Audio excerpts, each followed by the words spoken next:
high in the middle of endless green rice fields, where the air carried the soft hum of insects and the gentle rustle of stalks swaying in the breeze, a tiny sparrow was busy with a great task.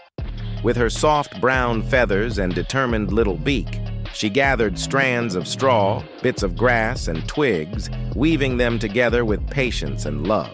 Bit by bit, she built a snug and sturdy nest, a safe cradle for the life she was about to bring into the world. At last, her work was complete, and with devotion in her heart, she laid her eggs.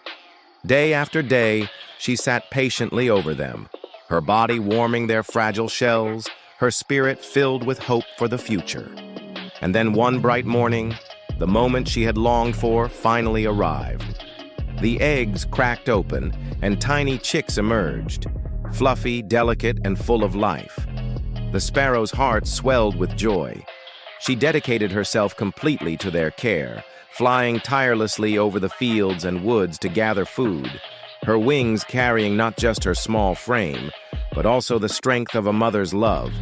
But one fateful afternoon, when she returned from her foraging, her chicks greeted her with fearful chirps. Their little voices trembled as they told her what they had overheard. The farmer who owned the fields had come, and he said his children would arrive the next day to harvest the rice where they had built their nest. The chicks trembled with fear. They were still too young to fly, and they had no way to escape. The mother sparrow, however, remained calm. She nestled close to them and spoke in a steady, reassuring tone. "Do not worry," she said softly. "The farmer's children will not come tomorrow." And just as she predicted, the next day passed quietly, with no footsteps, no voices, and no harvest. Life returned to normal for a while, but the following day the farmer came again.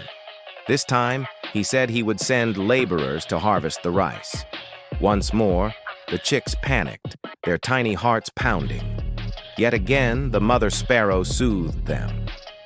"Do not fear," she said gently. "The laborers will not come tomorrow." And once again, her words proved true. The fields remained undisturbed, the nest untouched.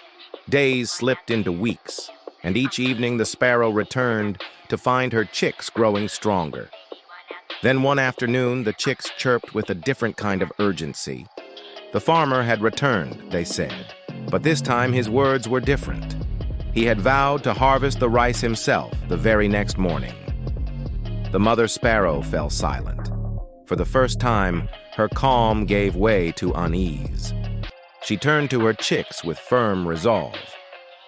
"We must leave the nest now," she said. Confused, the chicks asked why she trusted the farmer's words this time. The mother's eyes softened as she explained. When the farmer relied on his children or his laborers, the work depended on others. It was uncertain, and so it never happened. But now he has taken the responsibility into his own hands. When you decide to do something yourself, you can be sure it will be done. That night, under the fading glow of the moon, the mother sparrow led her chicks from their home. Their wings were still weak, but the time that had passed had given them strength enough to fly short distances. Together, they found a safer place, just as dawn began to color the sky. When the farmer finally arrived that morning with his sickle, the nest was empty.